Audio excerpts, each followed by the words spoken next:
To a special interest lobbyist, an honest politician is one that once bought, stays bought. But term limits sever that comfortable relationship. And that's why California politicians and special interests are united in pushing the deceptive anti-term limits Proposition 28, and why on June 5th, citizens should vote no on 28. Hello, I'm Chuck Woolery, one of the founders of Restart Congress.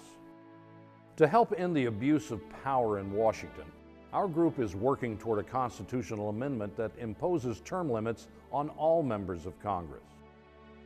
But as we push for our goal on a national scale, one of the hard-won term limit successes in this country is being challenged right now in California, in a classic case of political deception.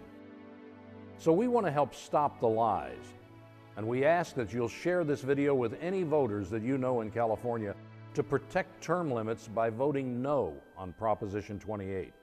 In 1990, voters placed term limits on the California state legislature, and since then, politicians have made 2 attempts to defeat them. But by the will of the people, term limits have survived.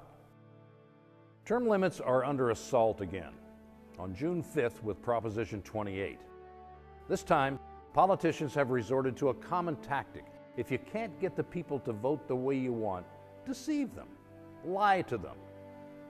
The writers of Proposition 28 would have voters believe that this initiative reduces terms because it cuts 2 years off the total time a person can serve in the legislature. But it's not that simple. They're hoping voters will fall for this deception and vote in favor of the proposition. But trust me, it's a trick. In reality, Proposition 28 would extend the number of terms a person could serve in the Senate from 2 to 3 terms, or extend the time someone could serve in the Assembly from 3 to 6 terms. Now, this push for more terms within one house gives politicians the chance to potentially double their time in the same office. Does that sound like a reduction to you? No, it's not.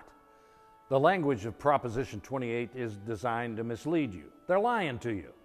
Those proposing the ballot are hoping California voters will remain ignorant and will take them at their word. Big mistake. Passing Proposition 28 will allow legislators to increase their time in office and the self-serving power that comes with it. The only way to prevent this and preserve term limits is for California voters to know the truth about this ballot. So spread the word by sending this video to your friends and family. And let these politicians know that California voters won't fall for their power-grabbing scam. So on June 5th, vote no on Proposition 28.